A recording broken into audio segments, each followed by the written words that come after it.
जी हां दोस्तों, पिछले 24 घंटों के दौरान ही तकरीबन 37,000 से भी ज्यादा नए कोरोना वायरस से संक्रमित मामले देखे गए और अब भारत में 28,000 से ज्यादा टोटल मौतें हो चुकी हैं। कुल संख्या और आंकड़ा ताजा अपडेट क्या चल रहे हैं मैं आपको बताऊंगा। इसके अलावा भी एक अच्छी खुशखबरी है कि कोरोना वैक्सीन के एक नहीं बल्कि 3 टीके लगभग तैयार हो चुके हैं। आप तक ये टीके कब तक पहुंचेंगे, इसको लेकर भी अपडेट बड़ी खबर जानेंगे अपन। साथ ही दोस्तों, शिमला में कोरोना से संक्रमित मिले ITBP के 18 जवान। हिमाचल प्रदेश में एक दिन में रिकॉर्ड तोड़ 107 नए केस देखे गए। और एक खबर देख सकते हैं, आपकी बैंक कर्मचारी भी कह रहे हैं कि हमें चीनी वायरस के संक्रमण का खतरा है। सप्ताह में 5 वर्किंग डेज की उठाई मांग। और एक अपडेट है कि कोरोना वायरस संक्रमण ने एक ही परिवार के 5 बेटों को ले लिया। देश में पहली ऐसी घटना देखने को मिली है। जी हाँ, कोरोना वायरस के संक्रमण से मां की मौत हो गई थी। उसकी अर्थी को कंधा देने वाले 5 बेटों की भी मौत हो गई। प्लीज जो लोग इस कोरोना वायरस को मजाक समझते हैं वो मजाक ना समझे, वरना ये आपकी जिंदगी के साथ मजाक कर सकता है। सावधानियां बरतें, मास्क लगाएं, सैनिटाइजर का इस्तेमाल करें, सोशल डिस्टेंसिंग प्रॉपर बनाए रखें, है ना। अच्छा, ऐसे ही बहुत सारी कोरोना वायरस से जुड़ी दोस्तों आज की 15 बड़ी खबरें हम आपको इस वीडियो में बताएंगे, तो बिल्कुल ध्यान से बने रहेगा हमारे साथ इस वीडियो में और एकदम पूरा लास्ट तक जरूर देखिएगा। बिना टाइम वेस्ट के सबसे पहले आपको ले चलते हैं खबर में। तो देख पा रहे होंगे कोरोना वायरस अपडेट्स को लेकर पिछले 24 घंटों के दौरान 37,148 नए मामले देखे गए। तकरीबन 587 लोगों की जान गई। और उसके बाद अभी भारत में ताजा आंकड़ों की अगर बात करें ना दोस्तों, तो भारत में कुल केस 11.5 लाख से भी ऊपर हो चुके हैं। 11,55,191 टोटल संक्रमित लोगों की संख्या हो चुकी है, जिनमें से 4,02,529 केस एक्टिव हैं, जबकि 7,24,578 संक्रमित लोग ठीक हो चुके हैं, घर पे जा चुके हैं।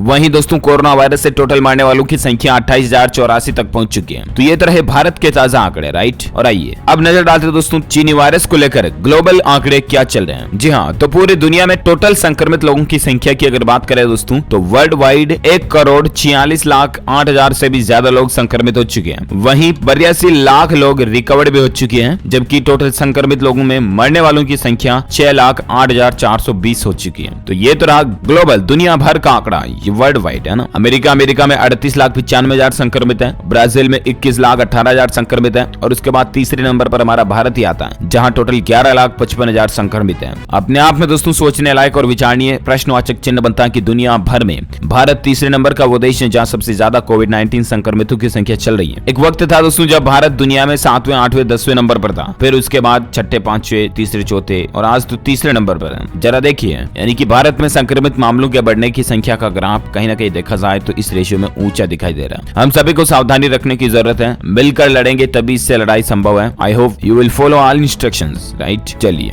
बात करते हैं अगली खबर में, जहां देख पा रहे दोस्तों कि कोरोना पर चमत्कार के करीब है ऑक्सफोर्ड वैक्सीन। भारत आखिर कैसे निभाएगा अहम रोल, आइए आपको समझाते हैं। दरअसल दोस्तों, कोरोना वायरस के खात्मे के लिए एक वैक्सीन चमत्कार के करीब पहुंच चुकी है। ऑक्सफोर्ड यूनिवर्सिटी और फार्मास्यूटिकल कंपनी एस्ट्राजेनिका की इस वैक्सीन, जिसका नाम है AZD1222, इसने कोरोना पर मानो पहली जीत दर्ज कर ली है। पहले और दूसरे फेज के ट्रायल में वैक्सीन बिल्कुल सफल साबित हुई है। जी हाँ, अब तीसरे फेज का ट्रायल चल रहा है भारत में। इसकी लॉन्चिंग से पहले वैक्सीन का ट्रायल भारत में भी किया जाएगा। भारत का सीरम इंस्टीट्यूट इस वैक्सीन में अहम रोल निभाएगा। एस्ट्राजेनिका और ऑक्सफोर्ड यूनिवर्सिटी की तरफ से विकसित कोरोना वैक्सीन विकसित करने में serum institute of India SII का भी साथ मिल रहा है। सीरम दुनिया में दावा बनाने वाली सबसे बड़ी कंपनियों में से एक है। इस देसी कंपनी के CEO आधार पूनावाला ने कहा कि कंपनी एक हफ्ते के अंदर इसका क्लिनिकल ट्रायल शुरू करने का लाइसेंस लेने के लिए भारतीय दवा नियामक के पास आवेदन करेगी। पहले 100 करोड़ की खुराक बनेगी, तकरीबन आधी भारत के लिए। चलिए साथ ही बात करें अगले अपडेट की, तो कुल मिलाकर के दोस्तों ये वैक्सीन बनने की जो प्रक्रिया है ना, 2 चरण पूरे हो चुके हैं और ये तीसरा चरण बाकी है। जो भी भगवान करे सफलतापूर्वक रहे, तो वाकई में दोस्तों ये वैक्सीन किसी चमत्कार से कम नहीं होगी। ईश्वर के आशीर्वाद जैसा होगा इस पूरी दुनिया के लिए, बहुत अच्छा होगा। हम सभी यही गॉड से प्रे करते हैं कि जल्द से जल्द इस वैक्सीन का कंप्लीशन हो जाए। और चलिए बात करते हैं अपन दोस्तों अगली खबर में, जहां देख पा रहे बिहार, झारखंड के अंदर कोरोना वायरस के अपडेट की बात करें ना,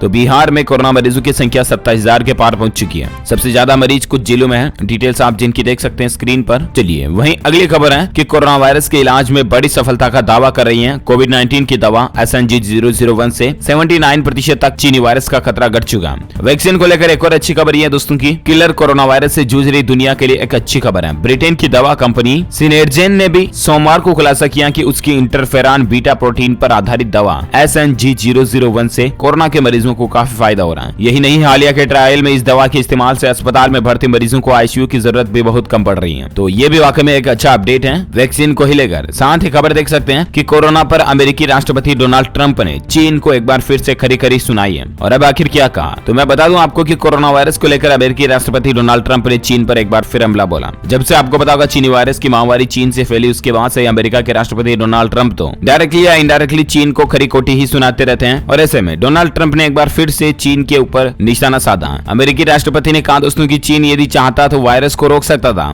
लेकिन उसने ऐसा नहीं किया। उसने वायरस को यूरोप और अमेरिका जाने दिया और अब ये एक विश्वव्यापी समस्या बन गया है, जिसके लिए चीन सीधे तौर पर जिम्मेदार है। ट्रंप ने कोरोना से लड़ाई में अपनी एक सरकार के प्रयासों की तारीफ करते हुए कहा कि उन्होंने वैक्सीन और चिकित्सकीय मोर्चे पर बेहद सकारात्मक कार्य भी किए, लेकिन कुल मिलाकर के वायरस फैलाने के पीछे चीन ही जिम्मेदार है। चीन को निशाना बनाने के साथ ही डोनाल्ड ट्रंप ने टेलीविजन कोरोना वायरस ब्रीफिंग को फिर से शुरू करने की बात कही। उन्होंने कहा कि मुझे लगता है ये जनता के लिए जानकारी प्राप्त करने का एक शानदार तरीका है। हम कई अलग अलग तरीकों से बहुत अच्छा कर रहे हैं। अमेरिकी राष्ट्रपति के मंगलवार से प्रेस वार्ता शुरू करने की संभावना है। तो ये कुछ अपडेट्स चल रहे हैं, जानकारी आप देख सकते हैं। साथ ही दोस्तों वैज्ञानिकों का एक दावा निकल कर आ रहा, कोलेस्ट्रॉल वाली दवा से भी चीनी वायरस का इलाज हो रहा है। महज 5 दिन में कोरोना खत्म हो रहा है। जी हाँ, कोरोना वायरस के वैक्सीन और दवा ने दुनिया भर में खोज जारी कर रखी है। तमाम देशों के वैज्ञानिक दवा और वैक्सीन के लिए काम कर रहे हैं, जिसकी वजह से लगातार नई नई जानकारियां सामने आ रही हैं। और मैं भी आपको सभी जानकारियों से अपडेट DLS न्यूज के माध्यम से करा रहा हूं, राइट। लेकिन इसी बीच दोस्तों अब 2 वैज्ञानिकों की स्टडी के बाद ये पता चला कि कोलेस्ट्रॉल घटाने वाली दवा से भी कोरोना मरीजों का इलाज हो सकता है। जी हाँ, यरूशलेम की हिब्रू यूनिवर्सिटी के प्रोफेसर याकोव नहमियास और न्यूयॉर्क इकहान स्कूल ऑफ मेडिसिन के डॉक्टर बेंजामिन ट्रेन ओवर पिछले 3 महीने से कोरोना की दवा को लेकर स्टडी कर रहे थे। लैब में की गई स्टडी के दौरान कोलेस्ट्रॉल घटाने वाली दवा फेनोफाइब्रेट ट्राइकोर से भी काफी सकारात्मक नतीजे मिले हैं। तो ये भी वैज्ञानिक कोशिश कर रहे हैं दोस्तों कि आखिर किस तरह से अलग अलग मेडिसिन दे करके कोरोना को नियंत्रित किया जा सके। इस बात को लेकर एक लेख आर्टिकल खुद medicalexpress.com में रिपोर्ट में छापा गया था, तो जानकारी आप देख सकते हैं। चलिए साथ ही खबर है कि कोरोना वायरस की जांच को लेकर बांग्लादेश के एक अस्पताल का कारनामा देखिए। इटली में हड़कंप सा मच गया। जी हाँ दोस्तों, कुछ दिन पहले बांग्लादेश में अधिकारियों ने एक अस्पताल के डॉक्टर को गिरफ्तार किया। इस डॉक्टर को गिरफ्तार करने के पीछे अधिकारियों के पास पुख्ता सबूत भी थे। इसकी पहचान मोहम्मद शहीद के रूप में की गई। अस्पताल की ओर से कोरोना वायरस का फर्जी सर्टिफिकेट जारी किया जा रहा था। और तो और इस अस्पताल की ओर से 1-2 फर्जी सर्टिफिकेट जारी नहीं किए गए, बल्कि इनकी संख्या हजारों में पाई गई। एक और चौंकाने वाली बात यह भी सामने आई कि अस्पताल की ओर से कई ऐसे सर्टिफिकेट भी जारी कर दिए गए जिनका कभी सैंपल तक भी नहीं लिया गया। तकरीबन दोस्तों दरअसल ये सर्टिफिकेट जो ना अस्पताल के डॉक्टर की ओर से उन श्रमिकों को बेचे गए जो दूसरे देशों में काम करने के लिए जाते हैं। ये सर्टिफिकेट मामूली पैसे $59 पर श्रमिकों को बेचे गए थे। बांग्लादेश में काफी गरीबी है, इस वजह से यहाँ से हजारों की संख्या में लोग दूसरे देशों में काम की तलाश में जाते हैं। वहाँ वो होटल, रेस्टोरेंट,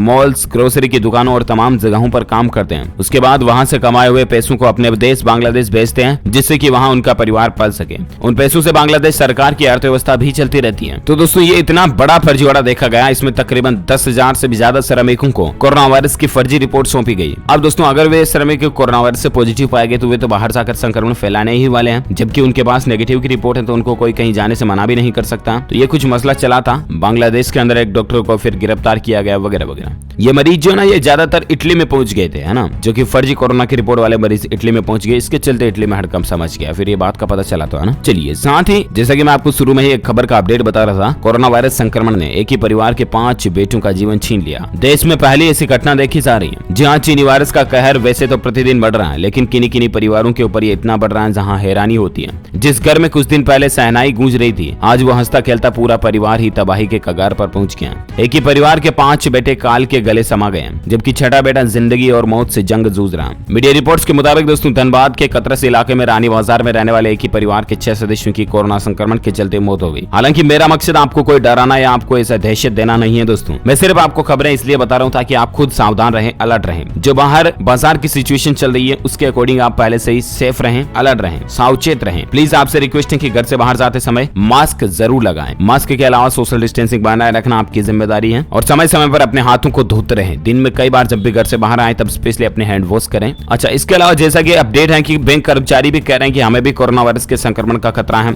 सप्ताह में 5 वर्किंग डे ही हमारे किए जाए, क्योंकि कोरोना काल में लगातार काम करने वाले बैंक कर्मचारियों ने अब ये मांग की है दोस्तों कि सप्ताह में 5 वर्किंग डेज रखे जाए। इससे पहले भी जनवरी में कर्मचारियों ने मांग की थी, लेकिन इंडियन बैंक एसोसिएशन ने उनकी मांग को खारिज कर दिया था। अब दोस्तों ये मसला चल रहा है, देखते हैं सरकार की तरफ से बैंक कर्मचारियों को लेकर और क्या नया अपडेट या बदलाव देखने को मिलता है। मैं आपको बताऊंगा जरूर DLS न्यूज के ऊपर। और एक खबर देख सकते हैं कि शिमला में भी कोरोना संक्रमित मिले ITBP के 18 जवान। हिमाचल प्रदेश में एक दिन में रिकॉर्ड तोड़ 107 नए मामले देखे गए। जी हाँ, उसके बाद दोस्तों हिमाचल प्रदेश में कोरोना वायरस तेजी से पांव पसार रहा है। सुबह में बीते सोमवार को एक दिन दिन में 107 नए रिकॉर्ड तोड़ मामले देखे गए और अलग अलग जिलों में स्टेटस क्या चल रहा है इसकी भी जानकारी आप स्क्रीन पर देख सकते हैं। ओके दोस्तों, तो इस कड़ी में आज दिन भर की corona updates, breaking news, headlines news, मुख्य समाचार की वीडियो की बड़ी खबरें ये खत्म होती हैं। आप मुझे नीचे कमेंट करके बताना कि आप कौन से राज्य के कौन से शहर में रहते हैं, ताकि मैं आपके राज्य के और आपके जिले के समाचार भी आपके मोबाइल तक पहुंचा पाऊंगा। इस वीडियो को लाइक करना, ज्यादा से ज्यादा अपने दोस्तों के साथ फेसबुक और व्हाट्सएप पर शेयर भी करना। और अगर आप DLS न्यूज चैनल पर पहली बार आए हैं ना, तो चैनल को सब्सक्राइब करके